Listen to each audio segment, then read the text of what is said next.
O negócio é o seguinte. Em fevereiro de 2025, em uma entrevista com os editores originais do mangá de Dragon Ball, foi revelada uma informação muito interessante sobre o momento em que o Akira Toriyama desejava encerrar a obra. Os editores disseram que inicialmente a vontade do autor era de acabar na saga Cell, mas por conta de pressão do time editorial, ele acabou mudando de ideia e fazendo mais uma saga. Quando eu terminei de ler Dragon Ball Z, essa informação fez muito sentido. Eu ainda pretendo fazer um vídeo só falando do porquê eu acredito que a saga Cell seria o final perfeito de Dragon Ball. Eu acho que a forma como o Akira Toriyama conclui a jornada de todos os personagens deixa nítido que aquele momento seria perfeito como o final de tudo. Mas como eu acabei de dizer, ele acabou mudando de ideia e fez a saga Buu, o que eu sinceramente acho uma pena, porque assim, ela não é muito boa. Obviamente também que ela não é de todo ruim. Alguns dos melhores, mais engraçados e icônicos momentos de Dragon Ball inteiro acontecem nela. Porém, se você comparar com as sagas anteriores, eu acho que fica meio claro como o Akira Toriyama já tava meio de saco cheio. Você praticamente não vê nenhum desenvolvimento de personagem, o vilão a partir de certo ponto da história perde totalmente a sua personalidade, e diga-se de passagem também não era muita, e o que move a trama no geral é muito raso. Mas antes da gente falar dos defeitos, eu quero começar pelo que eu acho que o arco faz bem. Spoiler, não é muita coisa.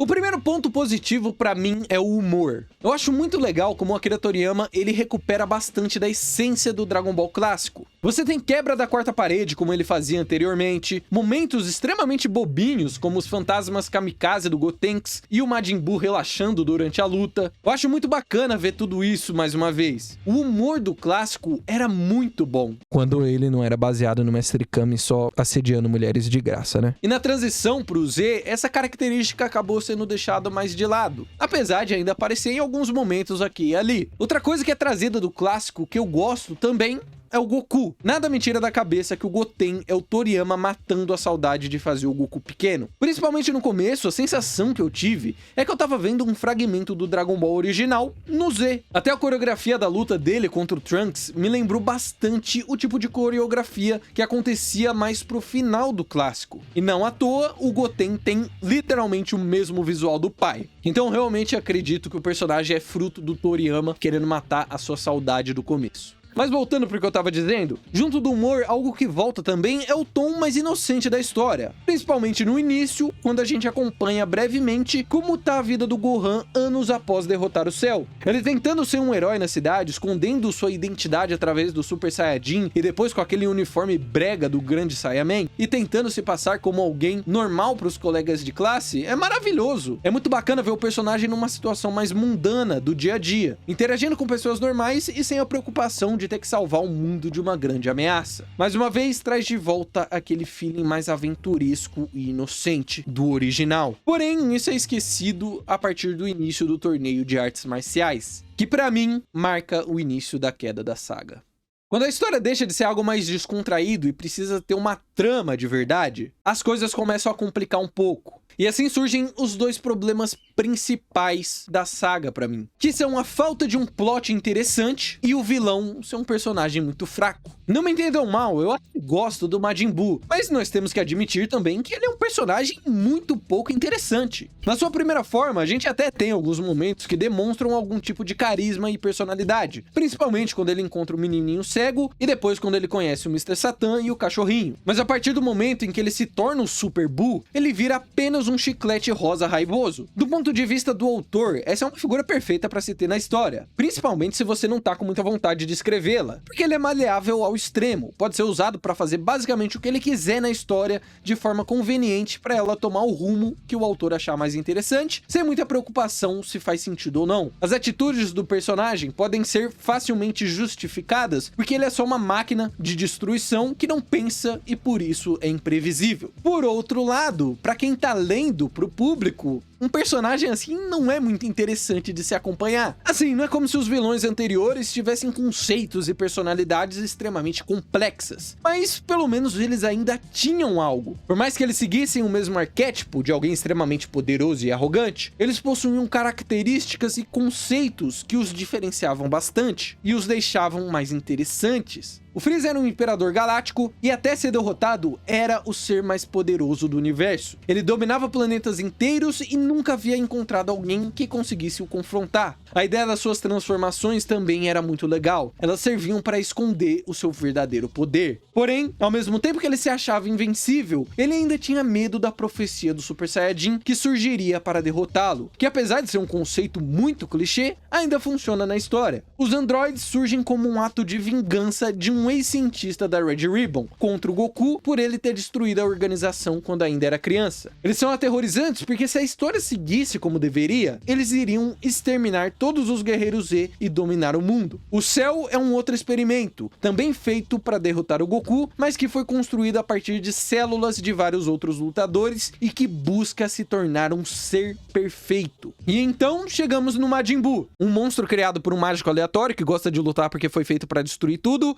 e é isso. Como eu disse antes, ele serve mais ao autor do que à história. Ele é apenas um saco de pancadas quase mortal que o Toriyama usa como escada para criar soluções criativas e malucas para os personagens tentarem derrotá-lo. E isso é meio paia. Só que assim, daria pra gente relevar um pouco isso se a história ao redor dele fosse interessante, tivesse coisas que te deixassem instigado em continuar lendo e querer ver o desfecho. Só que eu acho que isso não acontece. Dessa vez eu vou ter que dar um pouco de razão pra quem disse que Dragon Ball não tem história, porque a saga Buu de fato não tem muita história. Ela é basicamente, nossa, o Majin Buu é muito forte e pode destruir o planeta, precisamos achar um jeito de derrotá-lo. E aí talvez você possa retrucar dizendo, ué, mas esse é o resumo das sagas anteriores também. Temos que derrotar tal vilão porque ele é muito poderoso e pode destruir tudo e matar todo mundo. E por mais que você não esteja totalmente errado, você também não tá certo. Por mais que o resumo delas possa ser esse, quando você para pra prestar atenção no conteúdo que elas possuem, você percebe que é algo muito mais rico do que apenas treinar pra ficar mais forte pra derrotar o vilão. Na invasão dos Saiyajins, você tem toda a questão do Gohan tendo que deixar de ser uma criança inocente que nunca tinha lutado e tendo que aprender na marra a ser um guerreiro porque a situação demandava isso dele. Junto disso, a gente também acompanha a redenção do Piccolo. Esse personagem que era pra ser o mal, nascido com um espírito de vingança e vontade de conquistar o mundo, descobrindo que era possível ter amigos e lutar por eles. Pra finalizar, a gente ainda tem a luta do Goku versus Vegeta, o Saiyajin de classe baixa que se desvirtuou por acaso do código da sua raça contra o Saiyajin perfeito, o príncipe arrogante. A saga Freeza até foge dessa premissa, porque ela é mais baseada na busca pelas esferas do dragão do que na tentativa de derrotar o vilão em si. O que move a história é o Vegeta, o Freeza, o Kuririn, a Bulma e o Gohan, cada um tentando juntar as esferas de Namekusei para realizar o seu pedido. Derrotar o Freeza acaba sendo uma necessidade só no final, não é o que motiva a história a acontecer. Na saga Cell, a premissa inicial é impedir um futuro pós-apocalíptico, e isso por si só já é bem foda. Mas durante a saga nós vemos toda a jornada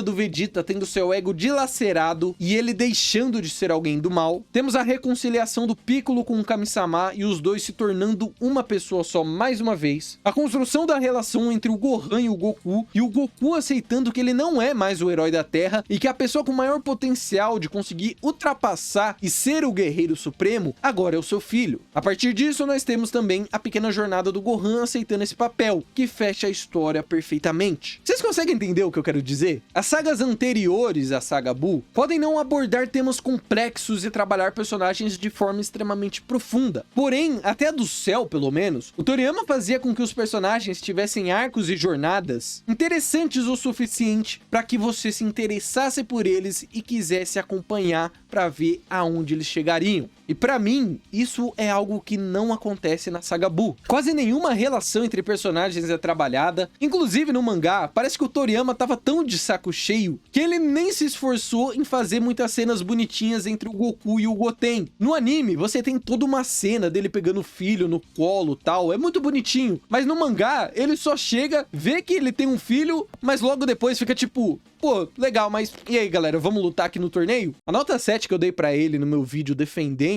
ele não ser um pai horroroso vai ter que descer, mano. Porque isso aqui é sacanagem, tá ligado? Ele só vai ligar pro filho quando ele vai se despedir. É o máximo. Mas enfim, você também não tem nenhum arco de personagem interessante, praticamente ninguém tem algum tipo de desenvolvimento. As únicas coisas que se salvam são o Fat Buu, que no começo demonstra ser um pouco mais do que apenas uma bola rosa, e o Vegeta, que tem a conclusão definitiva do seu arco, deixando ser controlado pelo Babidi para poder sentir como é ser mal mais uma vez, depois dando um abraço no filho e se sacrificando para tentar salvar aqueles que ama, atitude que demonstra como ele agora não luta mais só por si mesmo. E no final, ele admitindo que o Goku é de fato o melhor guerreiro. Tudo isso é muito bom, mas ao mesmo tempo, é isso aqui no arco, né? Não é o suficiente para sustentar ele como um todo. E dentro disso ainda, eu acho meio paia como até as transformações acabam perdendo o peso. Se na saga Cell, se tornar Super Saiyajin 2 significava uma evolução do Gohan como pessoa, na saga Buu, o seu upgrade vem de só ficar parado na frente de um velho tarado, só pra ser completamente derrotado alguns capítulos depois. Se na saga Cell, o questionamento se era possível ultrapassar o limite do Super Saiyajin era algo que permeava a saga inteira, que era um ponto-chave para a história, na saga Buu, atingir o Super Saiyajin 3 é apenas uma transformação a mais que o Goku obteve com muito treino. As fusões são legais, principalmente o Gotenks é muito divertido. Eu amei a forma cômica como o Toriyama escreveu a luta dele. E é legal o cacete que o Vegito dá no Majin Buu.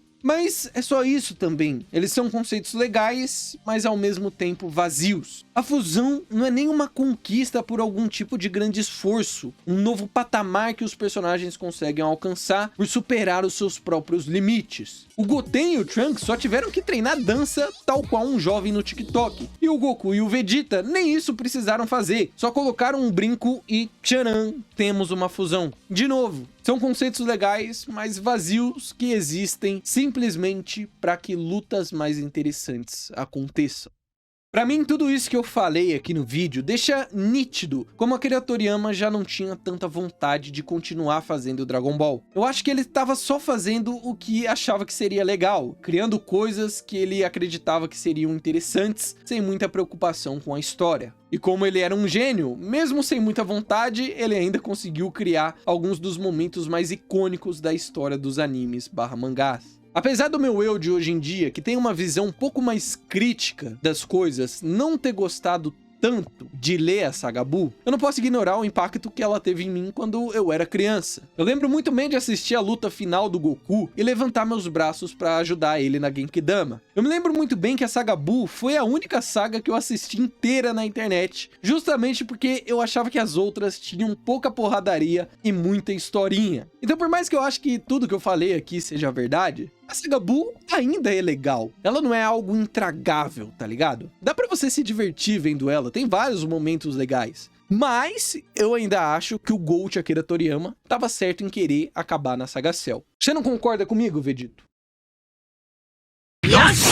E é isso aí, espero que vocês tenham gostado desse vídeo, deixa o seu like aqui que ajuda bastante, se inscreva no canal e se você quiser me apoiar, se torne membros, apenas R$ 4,99 por mês e você tem acesso a vários conteúdos extras, tá bom? Deixa aí seus comentários se vocês concordam ou discordam e bebam água porque é importante. Tamo junto.